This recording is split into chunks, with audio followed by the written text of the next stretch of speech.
We spend pretty much all of our time on this podcast talking about what motherhood feels like from the inside. Well, today we find out what it looks like from the other side.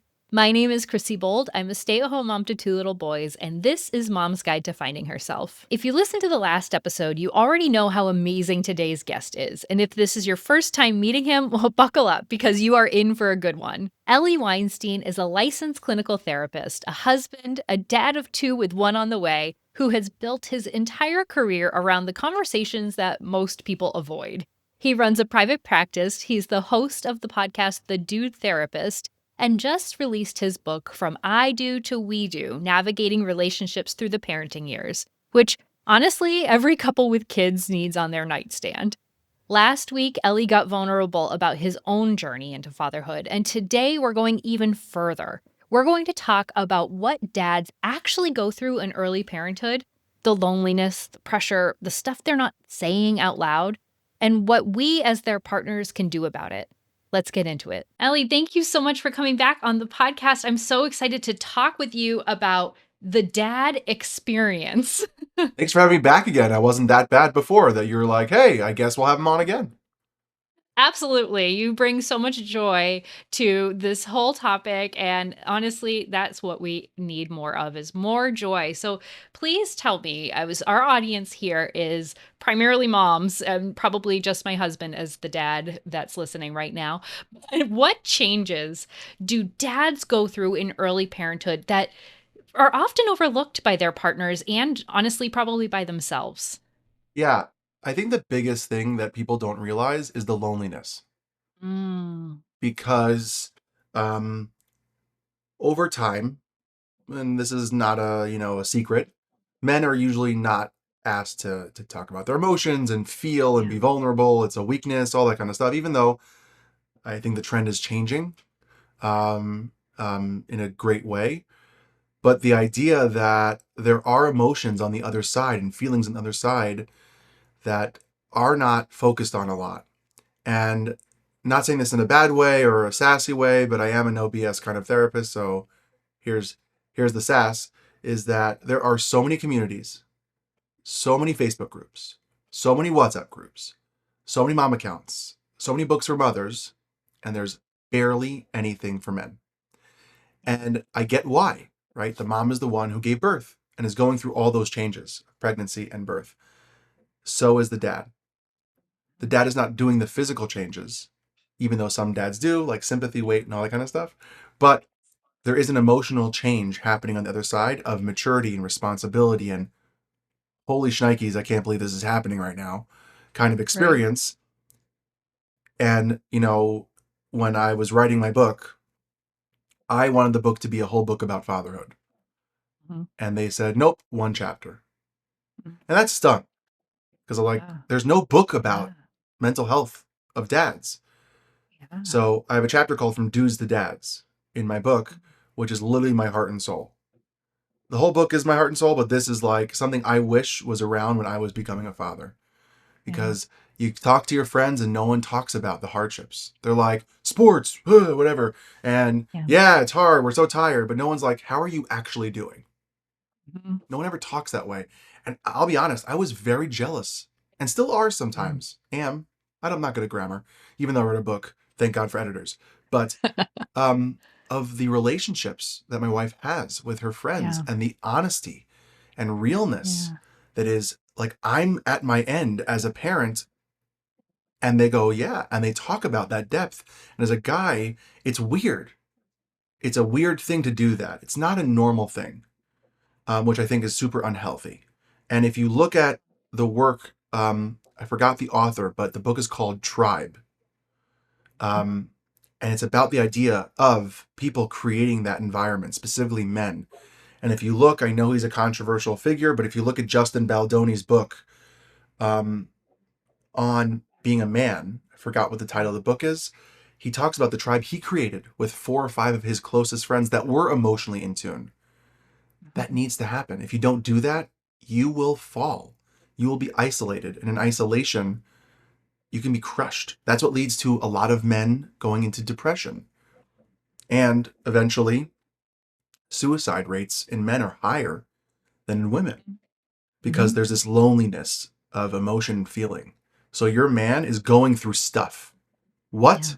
Depends on the guy. How? Depends on the guy. But it's going on. So just be aware that there's stuff going on.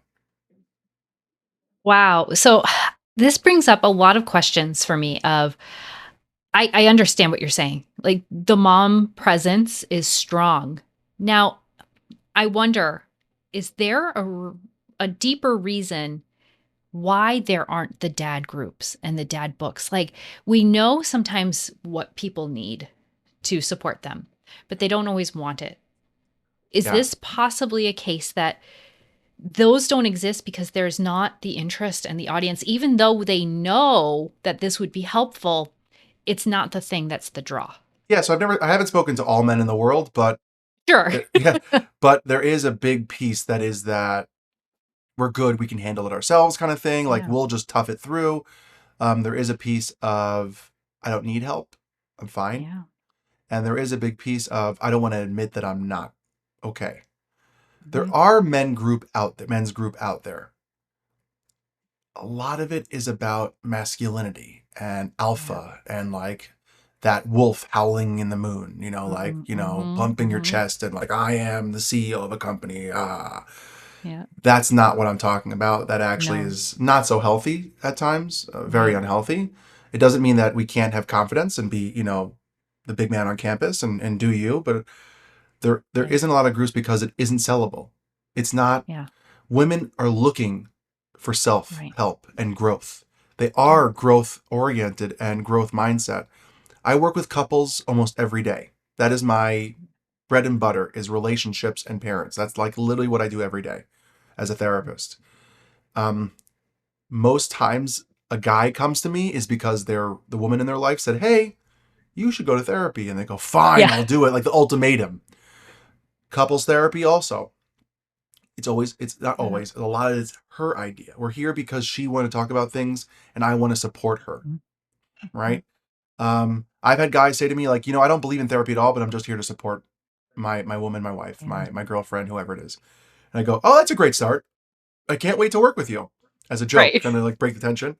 Um, but I will say in the last 2 years, I've had more men work with me in their mid Mhm. 30s to mid 40s who have admitted to themselves on their own, what I've been doing till now has not worked, and I need to either make a change, do something different, or look myself in the mirror because this is not working for me and my family. That's very uncommon. So a lot of these groups don't work because the Facebook groups end up turning into this, let's bash women and let's, pound our chest and be man, caveman, rah. That's a lot of the times it goes that direction. So it kind of loses the essence of what it's supposed to be there for. So that's usually like the problems that come up. That's why you got to create the Wow. pockets, the small pockets amongst your friends. Like find three Yep. guys that are Yeah. emotionally aware, emotionally in Yep. tune. That's all you really need. That you can turn to them and be like, "Hey, I'm struggling today. I'm not doing okay. I have a body image thing. I'm Yeah. struggling with work and financial stress. Hey, I'm really freaking out. My kid's been misbehaving and I've been screaming and I don't like that Mhm. side of me." Like there is a place. You don't need to have the Facebook group to get help. Go find a Yep. therapist if you'd like. Call me. I don't know if I have space, but please reach out. Maybe I'll help find someone for you. But also on top of it is find 2, 3 guys. That's it. Yeah. That's it. That you trust and just make a pact. Yeah. Make that pack, that wolf pack, Yeah. that you're going to have each other's back through it, whatever that is. That is more important than a big Facebook group or some dad summit or, Yeah. conference. Wow. I love that perspective so much because it's so accessible. Like, if the groups don't exist and it's out of reach to start one or not your personality, not what you are interested in doing, you don't need that. You just need people around you, and that is something that we can find. We can find 3 or 4 people, and or even honestly, we know that the research shows that you just need one Just one. trusted person to talk And to. and for And anyone and yeah. anyone saying like guys like, "Oh, where am I going to find these people?" Okay. Whether Mhm. you can go to, if you're religious and you go to synagogue, church, mosque or whatever entity that you partake in, there are men there. There Yeah. are men there. So just start talking to people, make friends. That's number one. Mhm. Number two, if you go to the gym, there are men there. Yeah, I know it might be weird. Buck up Mhm. and do it. Like, go Yep. talk to someone. Tennis, pickleball club, Yep. golf. There are men, whatever thing. Go to a bar, sports bar, and you see someone wearing the same jersey as a team that you like. That's a starting point. They're like, hey, Yep. you like this team? So do I. It Mhm. doesn't have to be rocket science. Imagine, and Mhm. this is what I like to think of it, when you were a kid, and or my kids are little kids, and what do? You like yellow? I like yellow. We're best friends. Right? It's Yeah. so simple. Think of it that way. Make it simple. Don't overthink it. But start Yeah. with accessible things, whether it's a cousin, a Yep. brother, someone in your family, a brother in law, one of your wife's best friend's Yeah. husbands. Start things that are accessible and reachable. Don't go that far. Just start right in your unit, right in your space, Mm. and see where that takes you. Amazing. Well, we've talked about loneliness, and in the last episode, we talked about the unsureness of where to step in, not knowing really where your role is or how to help or all of that. Let's talk now about the pressure. A lot of men feel that they are the rock or the provider in Yeah. a relationship, in emotionally, financially, in so many different ways. How does this affect dads emotionally that they might not even realize? I came across a quote that really hit me really hard. It's by Bessel van der Kolk, who's one of the leading authors on trauma, and he has this really sassy line. He says, "As long as you keep secrets and suppress information, you are fundamentally at war with yourself." Wow. Okay, if you don't talk about it, if you don't deal with it, and you keep it inside, you are literally fighting something against yourself. You're not Mm. being true. You're not being open and honest. You're not accessing that to let it go. When you say, when I was thinking about, you're like saying, oh, men are the rock. To me, it was like cold and hard, removed, like isolated. It was this powerful being that has to be on its own. It's not flowing. It's not like water or something. It's this very hard thing. You are literally at war. You are hardened and at war and think that you are the only person who can handle this on your shoulders, and no one else can understand and no one else can deal with it. That's a lie. It's wrong. You're making that up. It's not real. You feel that way because you've been taught that way, or think that you don't want to burden your partner by letting them in. But doing it yourself will crush you. Dr. David Burns, in his book Feel Good Therapy, has this idea of under the rug mentality. Or we take things and we go, okay, no one's going to know this. I'm just gonna sweep it under the rug, sweep it under the rug. Little by little, your room looks clean, right? There's no mess. But one day, something will pick that rug up or open that closet we don't want anyone to see, and everything will come falling out. That was my panic attack. It was at Yeah. 2 o'clock in the morning with no trigger, no inherent stressor. I woke up in a panic with my face feeling like it was numb. I thought I was having a stroke, right? I looked at my wife and went, is my face normal? She goes, as normal as it usually is. And Right. I went, okay. And I couldn't breathe. I was literally on the verge of pulling my hair out because I didn't let anyone in. I just Mhm. felt like I was the only one who can be strong and handle it because no one else will understand. That pressure, being alone and fighting yourself and hiding everything under the rug, will implode. And you're going to suffer for it, and in turn, your entire family. So just letting someone in, little by little, try easy things, small things. Hey, I'm having a hard day today. And you don't want to say why. Maybe you're not ready for that. But just saying that statement to your partner lets them know that you're there. You're human. You're not perfect. You don't have everything together. And they love you still. And nothing has fallen apart because of it. So start small would be the big suggestion. Just start letting it out little by little. See how that takes. But I would say also, to add on to that, for the partners listening, for the women in the men's life, you have to create that space too. Yeah. So that means no judgment, no jumping down their throat, no making them feel bad, and being there to listen. So you know your men better than anyone else. You're with them 24/7, or you're with them every Mhm. day. You Right. can tell the baseline of their okay to not okay. If you see a change, just saying, putting your hand on them, looking at them in the eyes, whatever can connect the two of you and say, are you okay? You know I'm here for you. I got your back. And then stepping away, not pressuring them to talk, not cornering them and saying, tell me now or else, Yeah. lets them know that they have someone when they're ready. So Yeah. those two things or three things are can be really helpful to let go of that pressure that men feel. Yeah, and they can be hard for everybody. I mean, just hearing some of the things you're saying of being the when somebody opens up to you, not judgy, not jumping down their throat, like you might not be in the best headspace when it opens to begin with, or whenever that thing starts leaking out.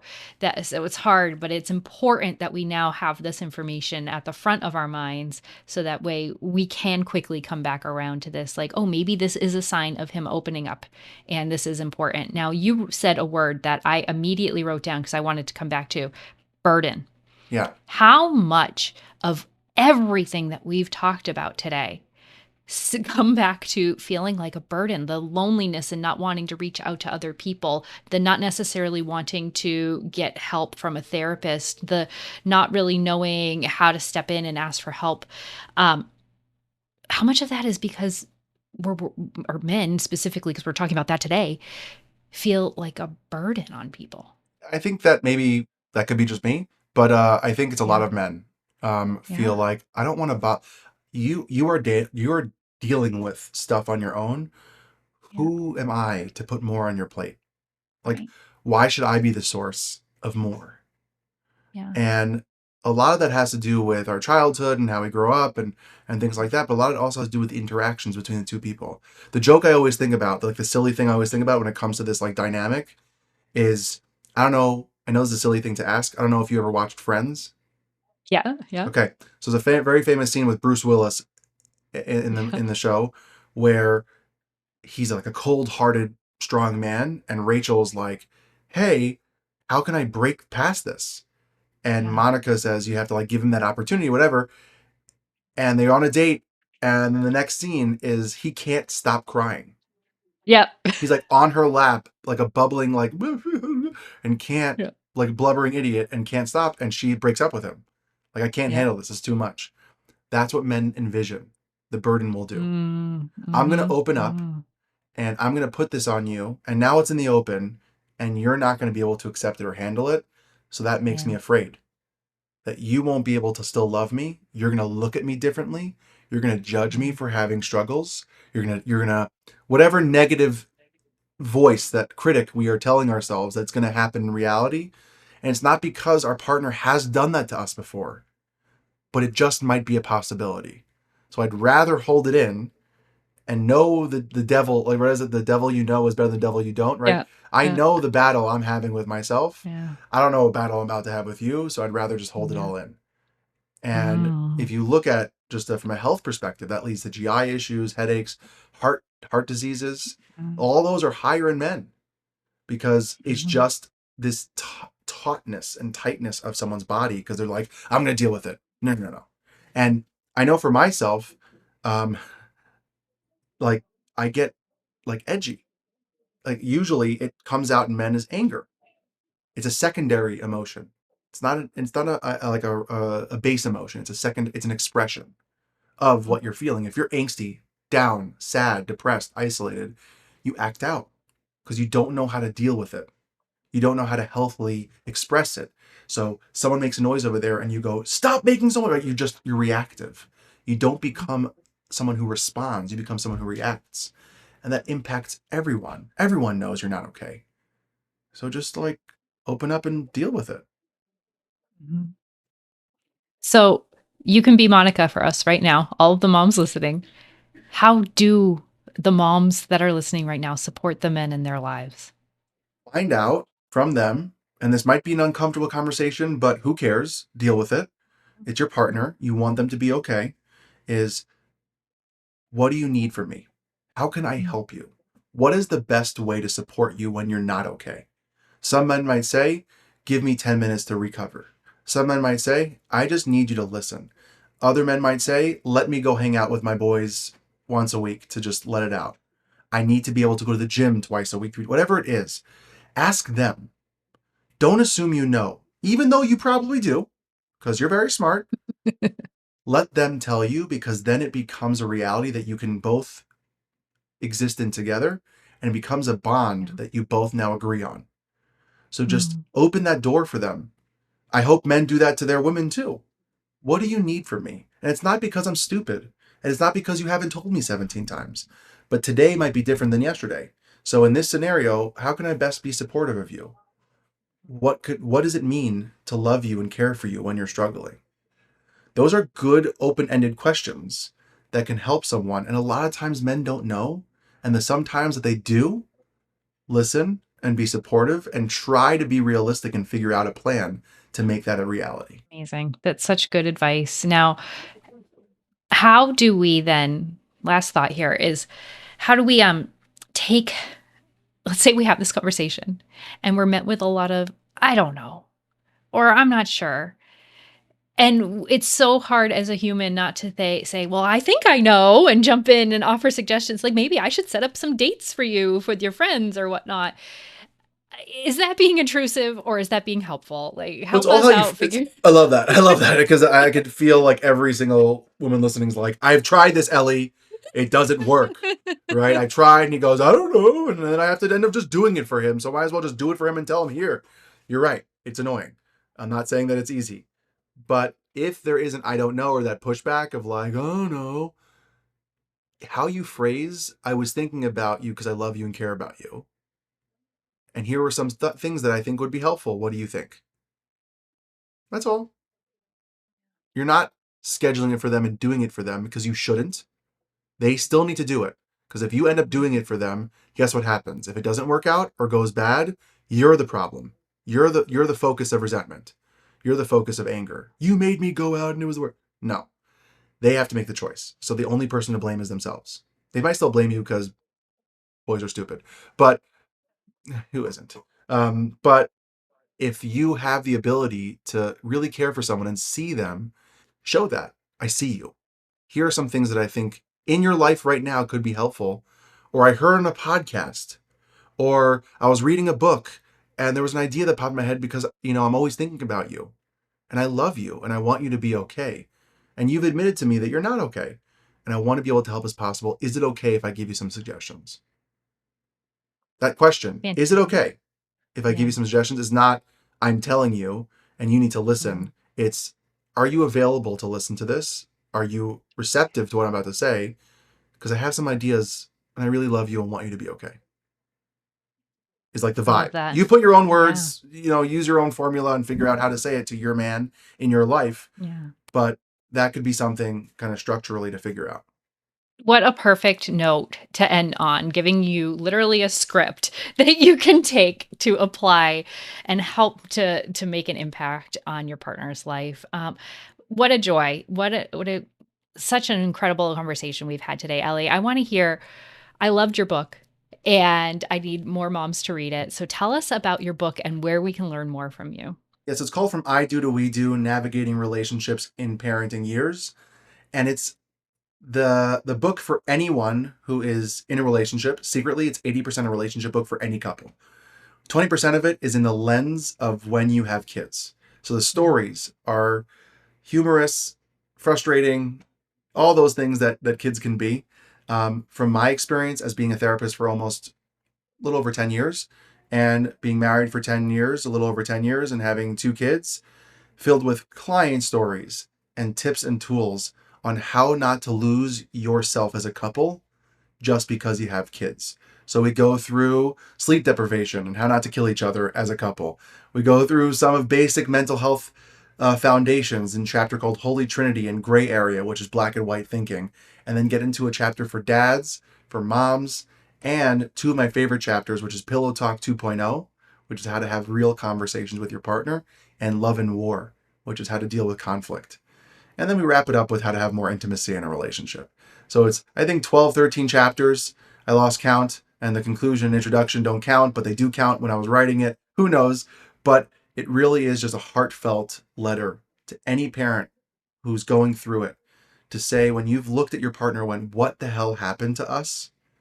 there's an opportunity to go back or to go forward, really, in a way that is beautiful and loving, and that relationship that is the foundation of everything you are doing as a parent. It I'm so excited about this book, and I really hope that it helps a lot of people. It sounds like the most perfect next step for everybody who's listening right now and is thinking, "What do I do with all this information? Where do I go?" This is the resource Yep. to go for. Oh, right. Amazing. And let's talk about where else we can connect with you. You know my website, ellieweinsteinlcsw.com. My Instagram is at ellieweinstein_LCSW. Reach out whenever. Ask your questions. Vent if you need. If I can help, I would love to. And if I can't, I will do my best to help suggest another account or another therapist possible to help. Amazing. Well, what an incredible offer for our audience. Thank you so much, Ellie, for joining me today. Thanks for having me. This has been wonderful. I'm so grateful to Ellie for joining us today, and I'm grateful for you for sticking around and listening to this episode. Now, I will be taking a short break to enjoy summer with my little boys, and I hope that you are able to do the same. But don't go anywhere because I'll be back before you know it with new episodes. And until then, you can go back and listen to all of the previous episodes that I've listened to. I'm sure there are some gems that you have missed, or probably topics that you probably need to revisit. I hope you have a fantastic summer, and I'm looking forward to coming back to you soon. Until then, take a moment for yourself and remember you are an amazing mom, just the way you are.